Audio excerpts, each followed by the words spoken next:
So I was sitting here getting ready to film today because I've got videos to film I want to get out for all of you. And I'm just kind of in this mood where I'm just not really feeling it today. And I'm thinking, man, why? Why am I'm like so zoned out? And it's been that way for a few weeks, and I remembered it's October. And it's like that for me most Octobers.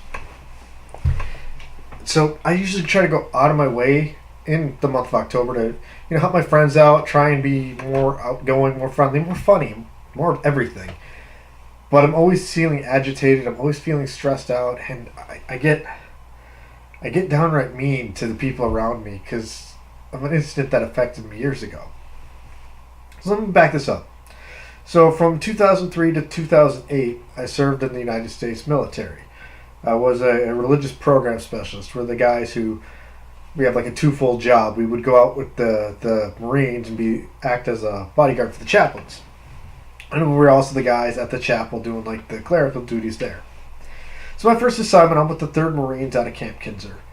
And I meet the senior RP who's going to show me the ropes. A guy by the name of Patrick John Turner. And Patrick is like one of the greatest people I've ever met. I mean that sincerely. I don't mean that in some like phony, like, he was a great guy. I mean, he was that rarity in that he was a genuine human being. He actually cared about people. This is a guy who, on his like Friday nights, would go to the E Club and go play like the nickel slots. And more often than once, he'd come and tell me that, like Monday, like, yeah, man, I went to the E Club. I was playing the nickel slots. I won like $400. I'm like, no way, man. What'd you do with it? He says, what do you think I did? It's free money. I went up to the bar and I bought drinks for everybody in the place. That's the kind of guy Patrick was. This is a guy who would literally give you the shirt off his back if he had to. And he was just so much fun to be around. I remember this one time we were in Korea on a deployment, and we go do some sightseeing, and we're at Osan Air Base, and we're in I think it was the bakery or the deli. I think it was the bakery. They got the big glass display case, right? And he's like, hey, I'll give you $5 to go lick the glass until the lady turns around, and then just look at her and all seriously be like, the schnozberry tastes like schnozberry. I told him he'd have to give me $5 to do that. I thought it was hilarious too. So that's the kind of guy he was, He's a lot of fun. So he gets out of the military. He was about 2 years out from retirement. Gets out at 40. Moves back to Louisiana, is where he's from. He starts attending the University of New Orleans, going for accounting. We kept in contact a little bit. Then I didn't hear from him for a while. So in around 2006, I hadn't heard from him 6 months to a year at this point. Didn't really think anything of it. People move on. Now I'm on my break. I'm currently stationed in Bremerton, Washington, and I've always been fascinated with like true crime stuff. I used to watch like Unsolved Mysteries with my parents as a kid. So I'd always find like random true crime articles. There was a website I used to use. I don't even remember what it was now, but there was a website I always go to and just pick an article and read through that on my lunch break. And I get to this one and I'm reading it, and it's recent. It's from within like the past year. And it was about a Navy chaplain who said he had recently retired and was attending the University of New Orleans for accounting, and they had found his body in a dorm room. And I'm like, man, that sounds like Pat. That's where he was going, That was where that was what he was going to study. So I decided to go into Google and I go looking for this, and I find it, and sure enough, I see his name, Patrick John Turner, murdered at University of New Orleans. His body had been in his room for over a week before anybody checked because of the smell. And they found this thing right on Halloween or the day before. It was like October 30th and 31st. And as far as I know, they've never caught the guy. This case, it seems to have all but disappeared. There's like a page on Web Sleuths, which I'm gonna link, that has a decent enough archive of what information was known. It's like people have just forgotten about this. It's like nobody cares. It was murdered veteran, and it seems to have just vanished. And I can't let that happen. I've tried contacting a few like podcasts and do true crime stuff, but it's like there's not enough information, or maybe they just don't think that it's an interesting enough story.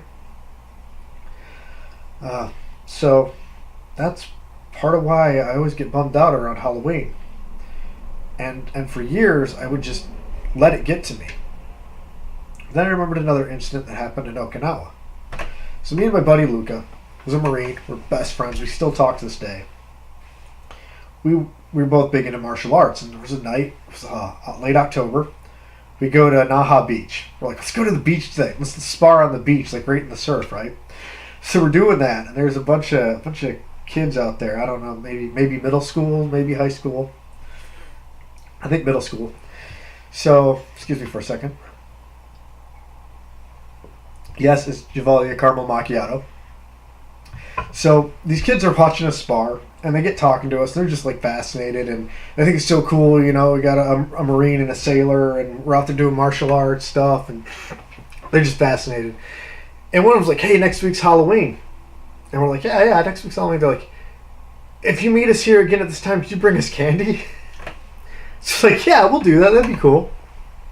So I had been telling Patrick about that, and he's one of those guys who, like myself, doesn't have kids but always really liked kids. So he's like, "Hey, I'll give you like $10. Get him some for me too." Like, okay, cool. So took the money, and I don't know what happened, but me and Luca just totally forgot about it.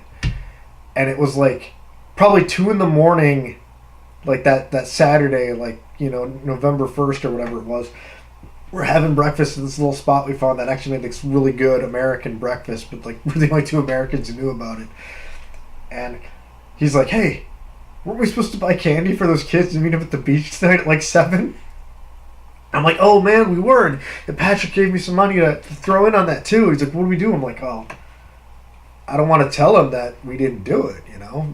Like, I think that he'd be upset. I mean, even giving him his money back, he doesn't care about that. He wanted, you know, make somebody happy." And that's the kind of guy he was. He always went that little extra mile to make somebody happy. Around Halloween, even, to some kids he never even met. And that was also when his life ended, just like a year, 2 years later on Halloween.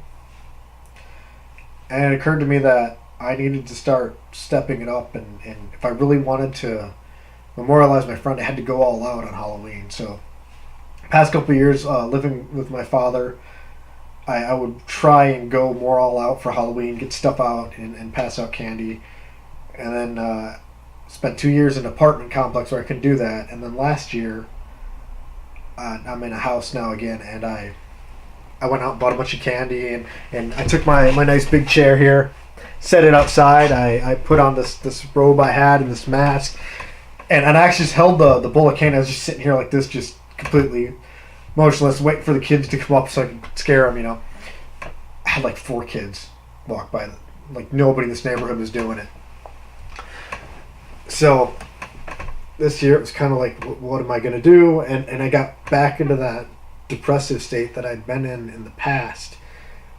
And so I'm trying to go all out with the YouTube of it. Like I did the Castle of Illusion video, and I'm following that up with the Land of Illusion. But it's still just getting to me a little bit. Just thinking about, you know, this guy who was a mentor and a friend to me, and the fact that it feels like he's being all but forgotten. And I can't let that happen, so I had to make this video, and like I said, I'm putting the links to the Web Sleuths article. As far as I know, they never found who did it. I mean, it was over a week before they found his body. I don't know where I'm going with this. I just had to get it out there. That this October, this was for Patrick.